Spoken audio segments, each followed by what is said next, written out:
Hello everyone, hope you're well.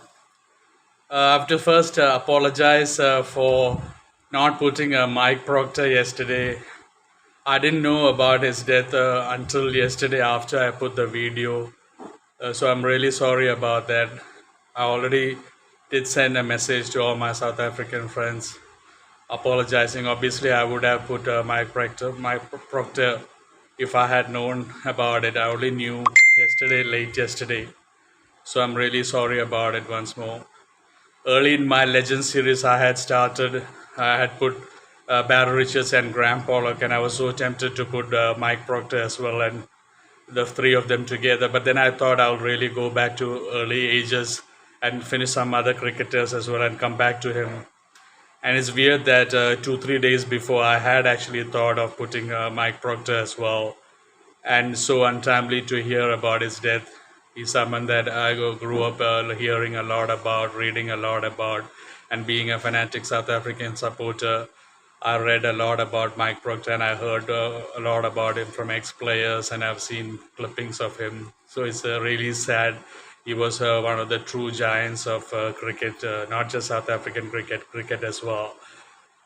His full name was Michael John Procter. He was born 15 September 1946, and I can easily say that he is the greatest all-rounder that Test cricket didn't get to see.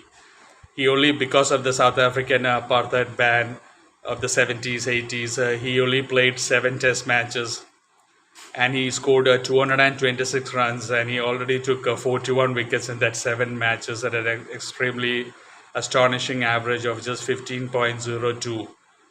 But in first class cricket, thankfully, he played a lot for Gloucestershire. He scored close to 22,000, almost 22,000 runs in first class cricket with 48 centuries, with a top score of 254. And he took an astonishing 1,417 wickets at an average of 19 point something, with the 75 wicket hauls and 15 10 wicket hauls.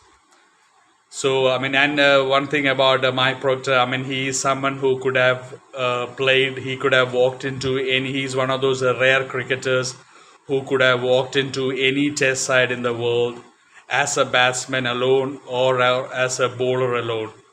He could have made a test team on his batting and his bowling alone.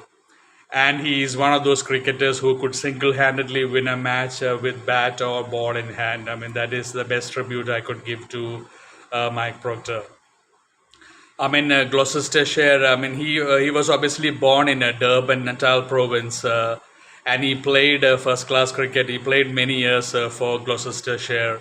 He also played for Natal. He played for Western Province. He played a little bit for Rhodesia as well, and he also played for Orange Free State in South Africa. And there's a lot of records that he has too. He's the only player in Gloucestershire to have taken, who have scored a century, who has scored a century and taken a hat trick in the same match twice. He did that twice for Gloucestershire, taking a hat trick and also scoring 100 in the same match. He did that twice for Gloucestershire.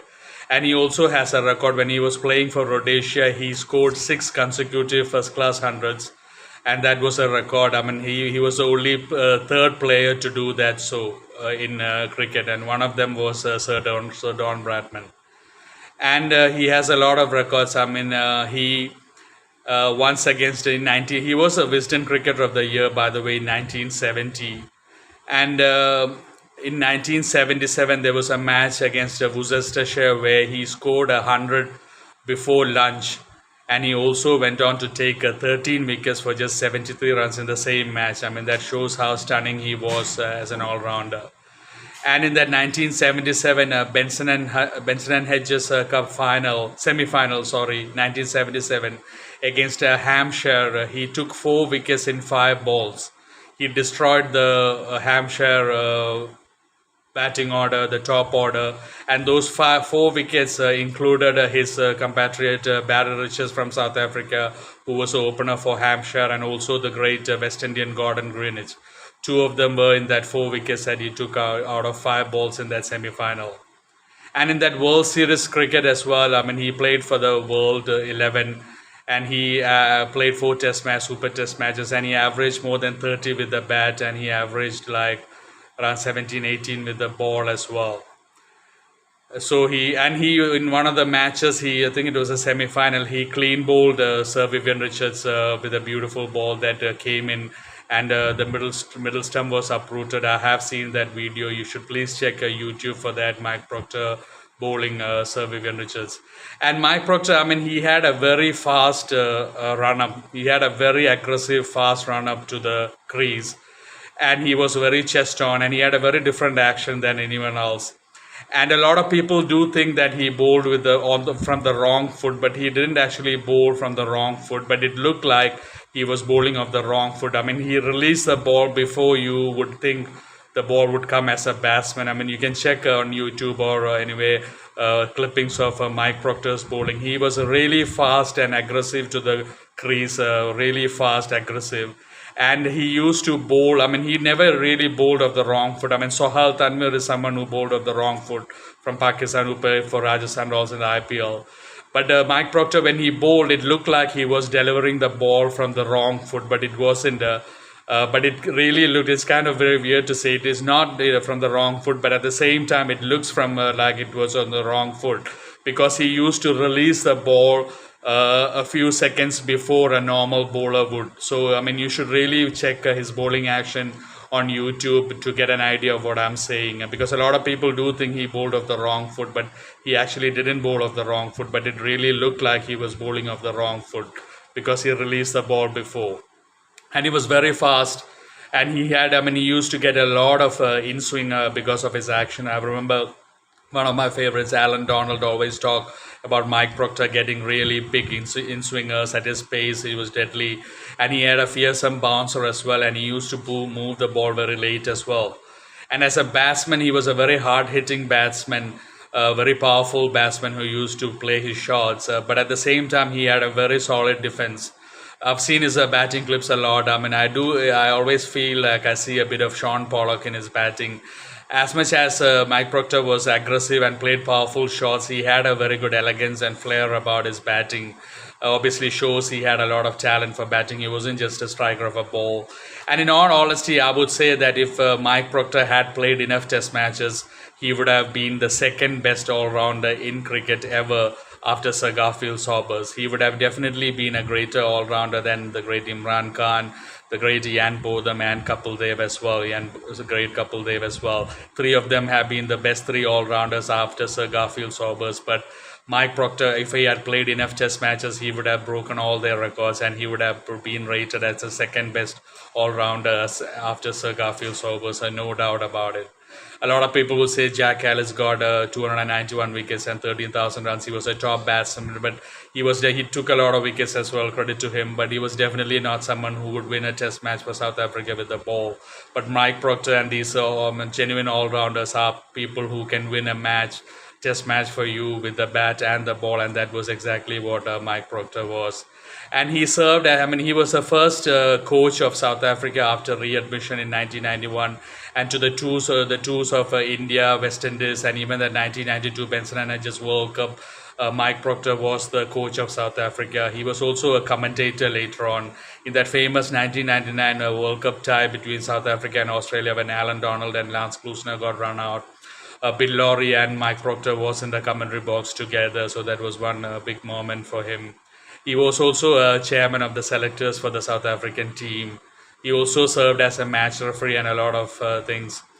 And by the way, he has also hit 6 consecutive sixes against a bowler in first-class cricket. But it was not of the same over. Otherwise, it would have been famous like the other people. But he has actually hit 6 consecutive sixes of the same bowler, but not of the same over. And Gloucestershire was fondly nicknamed as the Proctershire in because of Mike Procter. That's how fondly he was liked by the club, and he did amazing things for the club. He was known. The club was known as Proctershire, and the club Gloucestershire has said that they would, in respect to Mike Procter, they would have their club flag lowered at half height in respect of him until the county championship start in April 2024. So that's something Gloucestershire will be doing in respect for Mike Procter. Obviously, he was one of their greatest players ever. He was such a charisma and enigma in the team. Someone who was really talented, full of talent, bowling and batting.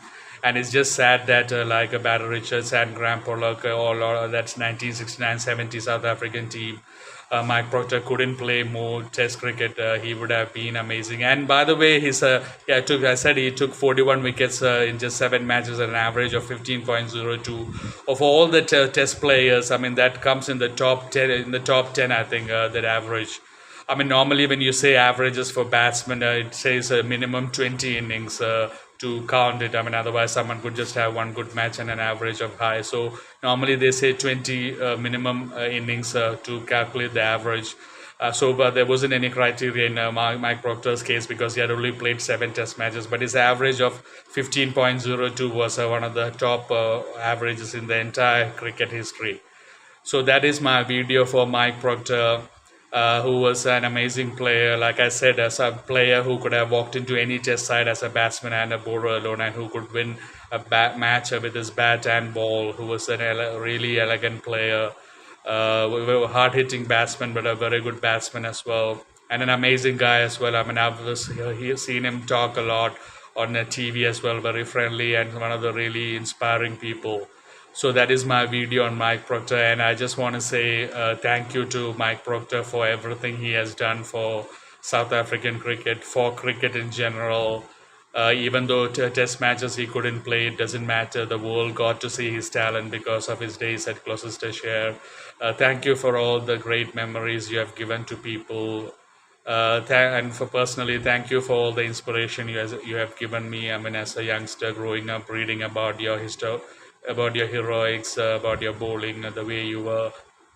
So thank you for everything, and rest in peace. You will always be remembered as one of South Africa's greatest uh, cricketers, and one of the greatest cricketers that the world never got to see at Test level, but still, because of the club level that people got to see, you will always be remembered as one of the most talented all-rounders of all time. Rest in peace, legend. Thank you.